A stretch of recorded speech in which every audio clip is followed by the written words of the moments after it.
nature cure is also considered as a total approach. Um, can you please share about that? Here, when I say total approach, we mean that it's at the same time improvement of physical, mental, and spiritual health.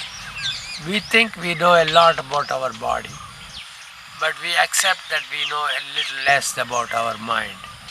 And we all know that we have practically no knowledge about the spiritual health.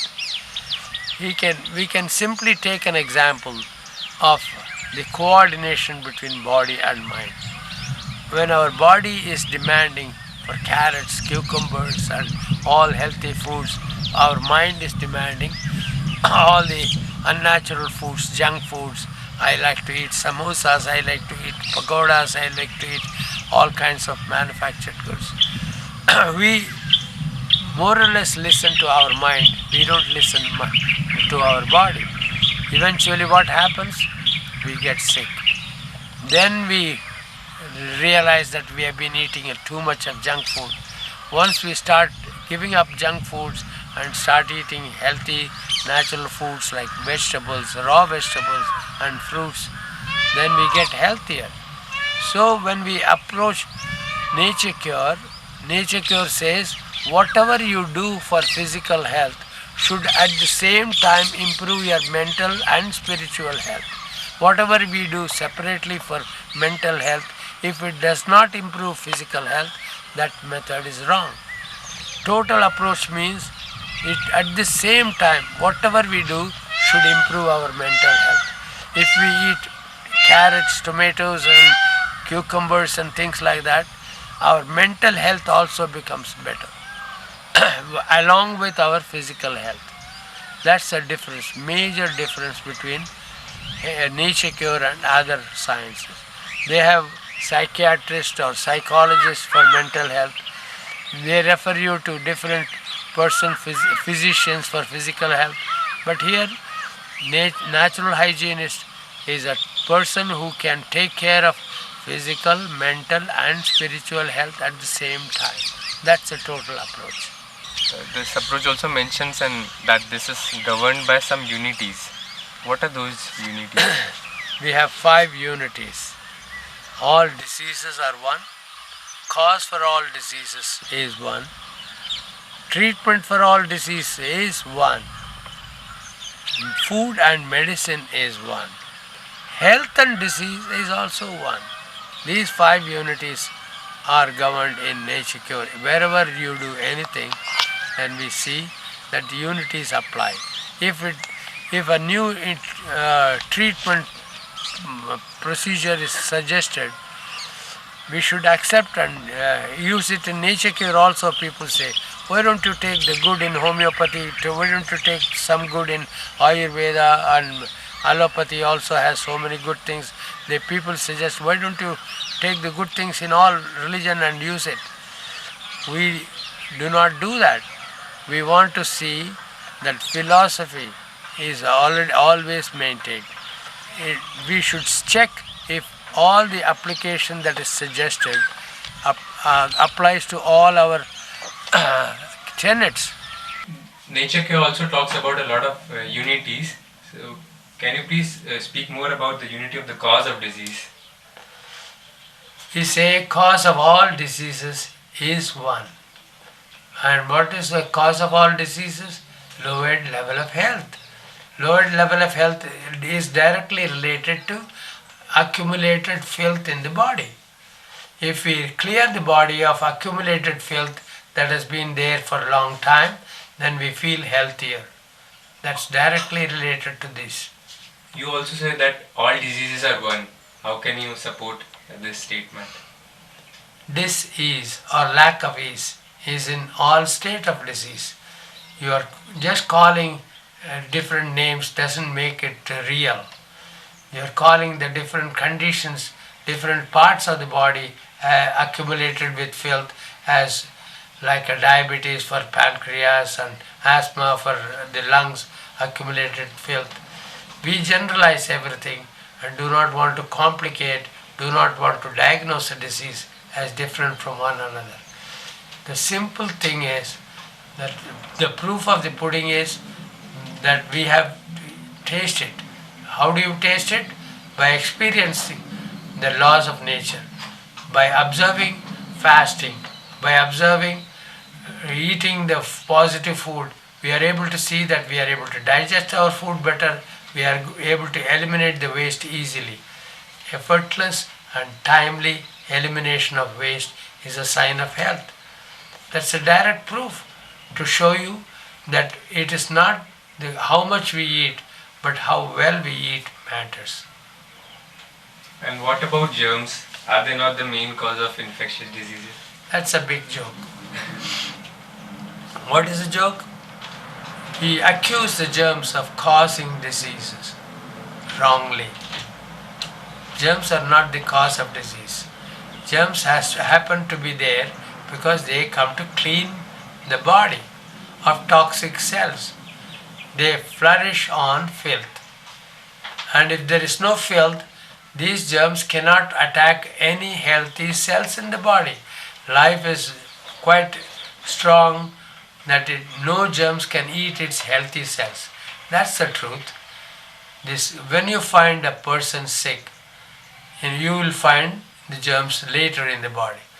There is a stage where the body has got all the symptoms of disease, symptoms of cholera, symptoms of malaria, symptoms of diphtheria, all the so-called diseases which is supposed to be caused by germs. The symptoms of the disease will be present in a mild degree, but the germs are not present.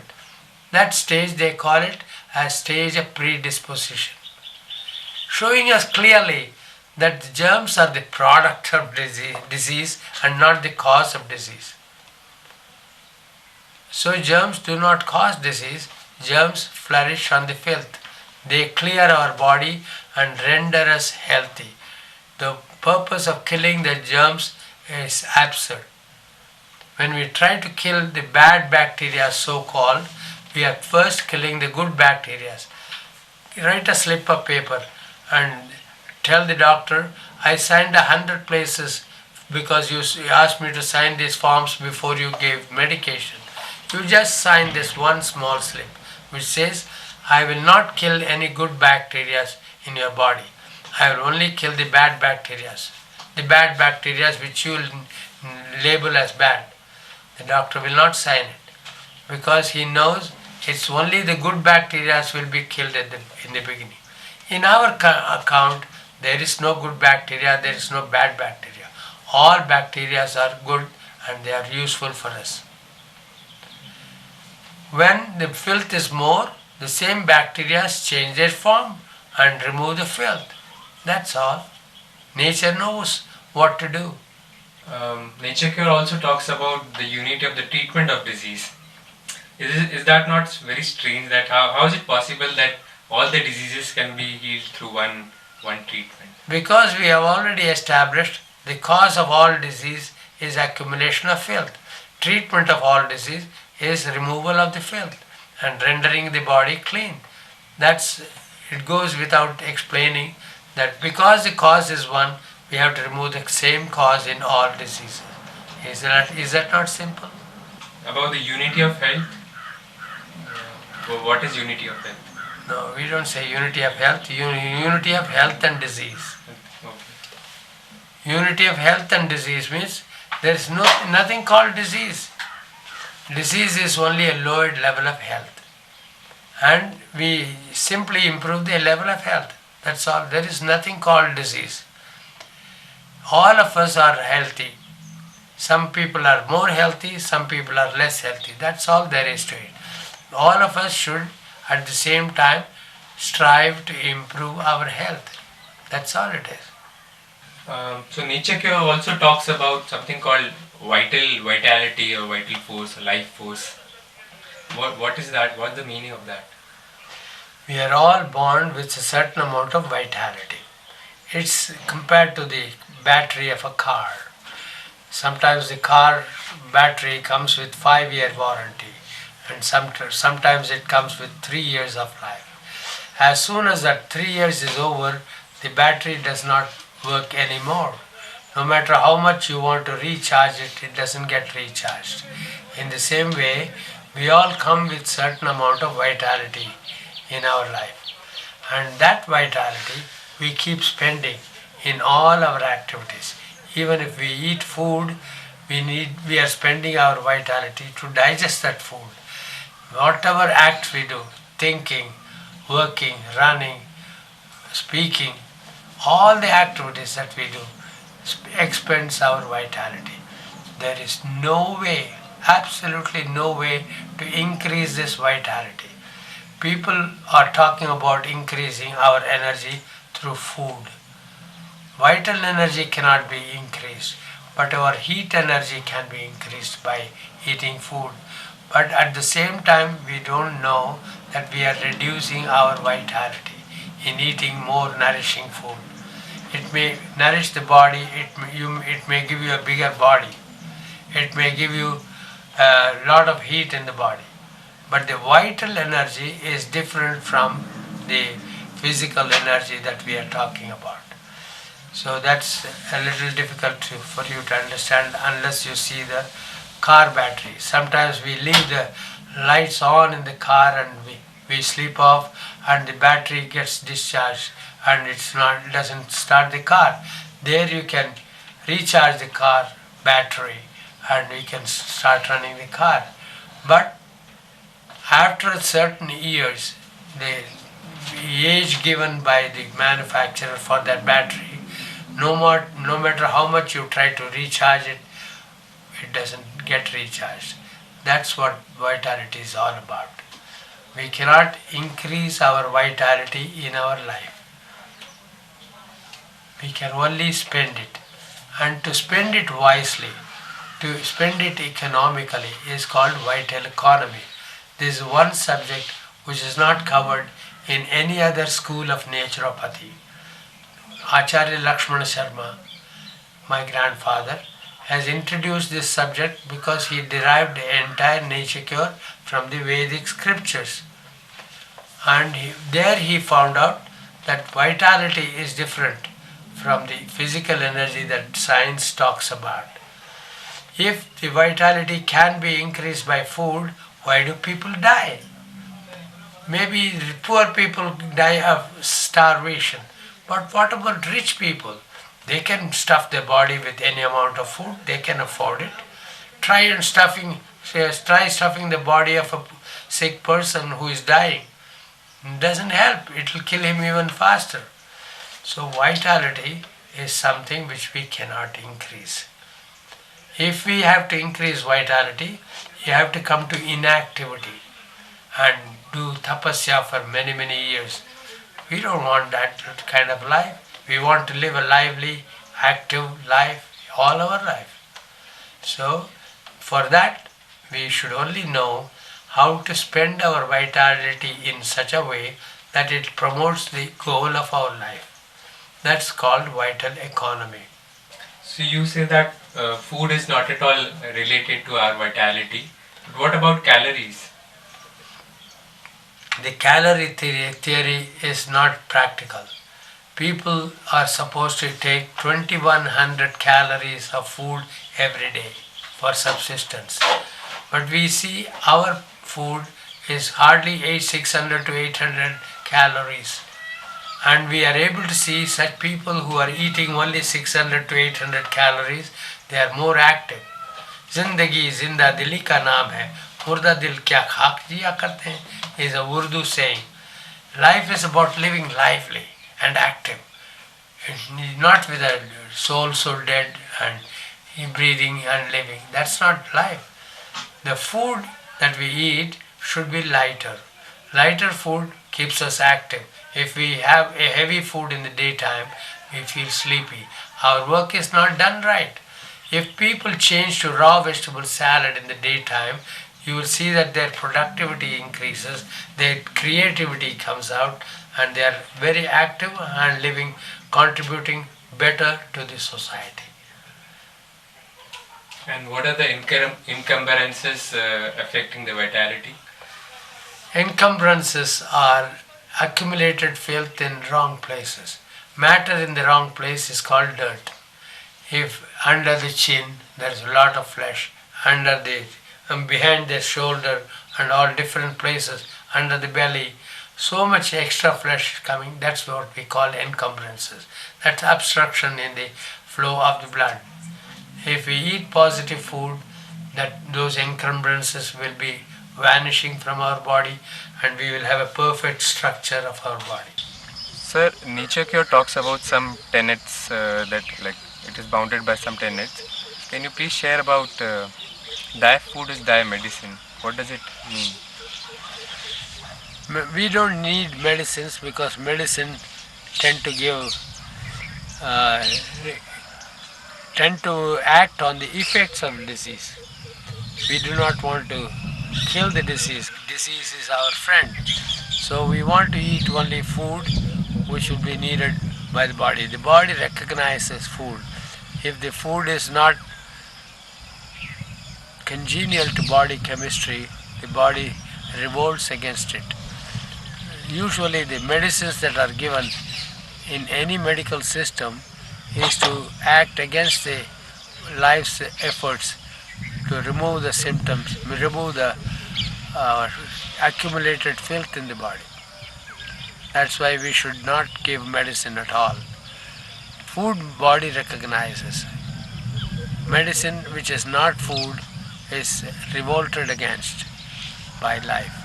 That's why we should not give medicines. Food alone, even in small portions, act like medicines at the time when you're sick.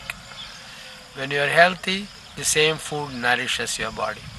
Annam hi bhutaram jeshtham tasmat sarvaushadam uchyate, says Taittiriya Upanishad. Food is elder to beings. From food comes all medicines. That's how we believe. And what about the tenet of non-violence? Violence to body is done by giving medicine. Body or life has got a plan to keep ourselves healthy. All the time, life makes efforts to keep us healthy or make us healthier. But we mistake that effort as disease or dis-ease, lack of ease. Ease will come to us when we clean our body. Pranasya nirmale dehe cheshtitam swasthya namakam. Pranasya samale dehe cheshtitam roga namakam. That means life's activity in a clean body is called health. Life's activity in an unclean body is called disease. That's so simple. The tenets also talk about some law of dual effects. What is that? Every action has a reaction according to science. According to Vedanta, Bhagavad Gita, it says every action has two reactions. One is an immediate reaction, another is an ultimate reaction. The immediate reaction is transient, it's changing. The ultimate reaction is constant. So wherever we see an ultimate reaction which is good for us, we should follow that path. Wherever the immediate reaction is seemingly bad but ultimate reaction good, that's in fact the path we should follow. Wherever the immediate reaction is enjoyable but ultimate reaction bad, for example, a person may like to smoke. He may enjoy smoking as an immediate reaction, but if the ultimate reaction is lung cancer, we should not follow that path. If the immediate reaction is joy, eating a lot of junk food, it may be bringing us diseases in the end. So we should not follow that path. In exercises, when we do a lot of exercise, there is pain in the beginning, but ultimately it gives us fitness of the body. We should follow that path. That's what it means, law of dual effects. Every action has two reactions, immediate and ultimate. The ultimate reaction usually is constant. Immediate reaction is transient. If the ultimate reaction is good, healthy, we should follow that path. And what about the tenet of self-reliance? Most of the time, we depend upon doctors who have studied medicine. Maybe it's Ayurveda, maybe it's Unani, Siddha, Allopathy, Homeopathy, anything. Common people do not know what it is. You have to depend upon an expert, and we don't know how much expertise he has. We just simply depend upon him because he has a degree. We in nature see that more than 83 lakhs of species of animals follow nature's path without the help of any physician or doctor, and they live healthy until their last day. There is only one race who follow the medical system or who take medicines, who keep checking up their body. They say that species of animal is most intelligent. We don't know who that species is. Can you imagine? Any species of animal referring to a doctor or going to a doctor, but there is one species, I don't know who. Who do you think it is? It also mentions that there's a lot of source coming from Vedanta. Yes, Vedanta, our forefathers have left a lot of instructions about healthy life. It's not possible for every person to know about Vedanta, but the book Swadhina Swasthya Mahavidya is a compilation of all Vedic scriptures in relation to health instructions. It's just enough if you refer to that book. There are books available which is translated into Hindi, but the other book is coming up very soon with the translation in English. Once you refer to that book for any doubt in relation to breathing, in relation to drinking water or use of water for health, improving health, in relation to eating food, in relation to relieving pain, every chapter deals with different problems or different aspects of life itself. So referring to Vedanta means we confirm. All scientific inventions have already been seen in the Vedic scriptures. Even in the NASA, American Atomic Energy Commission, they also employ people who know Sanskrit to form a code. Sanskrit is the mother language of all languages, and in Sanskrit we have fund of information relating to health. So this nature care approach also mentions that it is plant-based approach. Can you please share about that? Annam hi bhutanam jeshtham tasmat sarvaushadhamuchyate. In the order of creation, God created plants first. Plant was food for certain animals, herbivorous animals, and from there the other animals who eat the flesh of other animals were created later. So in the order of priority, plant life comes first. So plant food is superior to animal foods or any other unnatural foods. So we depend more on the superior food. There was a time when people were eating meat. There was a time when people, even now, there are people who depend upon milk and milk products as food. But the later knowledge came to us saying that plant food, plant sources are superior to animal sources.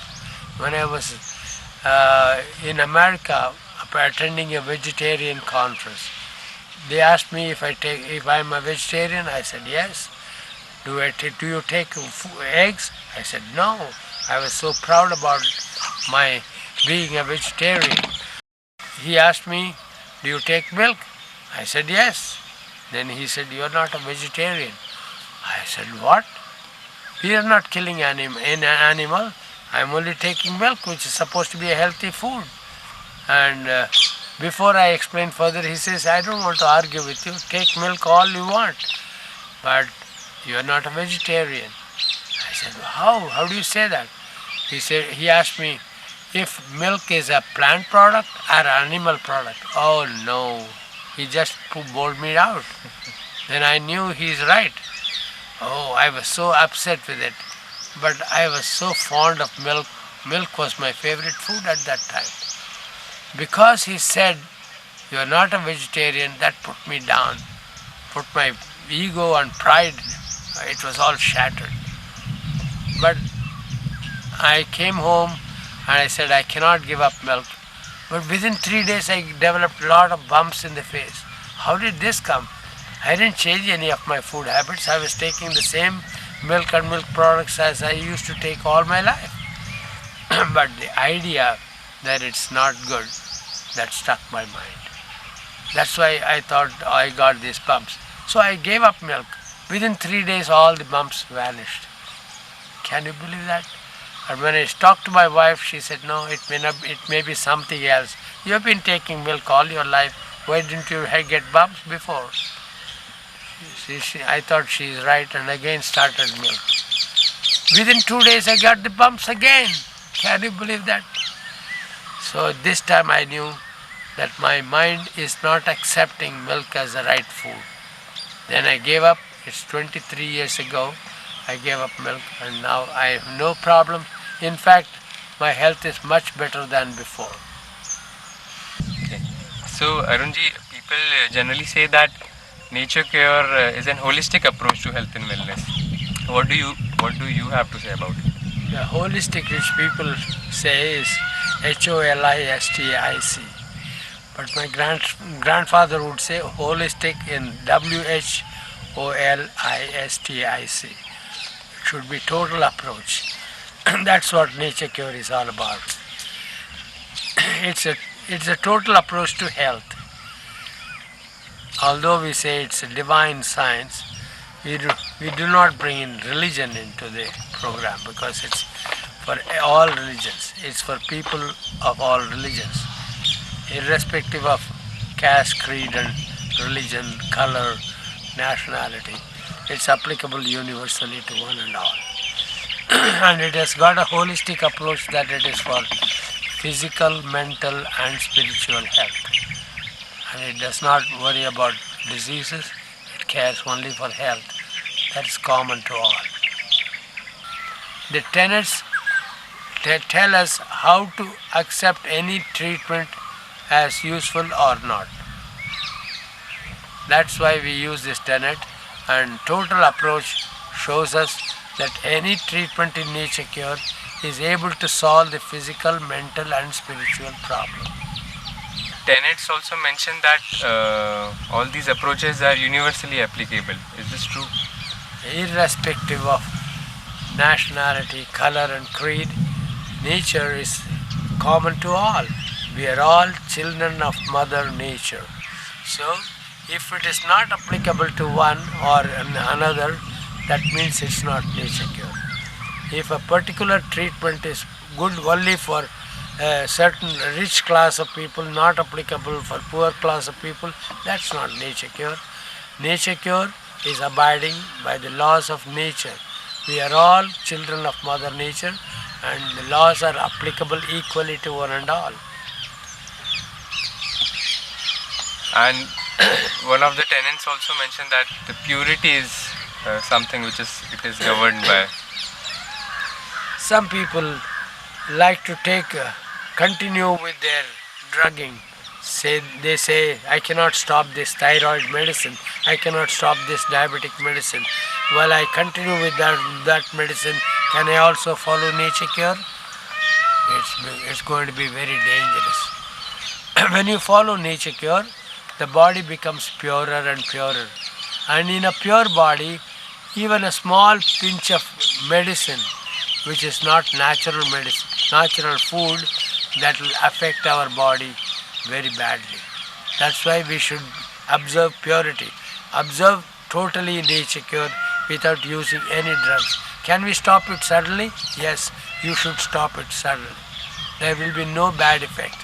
Or if you get a crisis by stopping the medicine, nature cure can show you that immediately the suffering can be alleviated and you will feel comfortable in the laps of Mother Nature.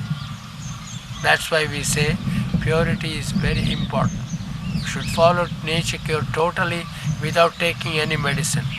In the pure body, even a small drop of medicine will react very violently. That's why we should not mix methods.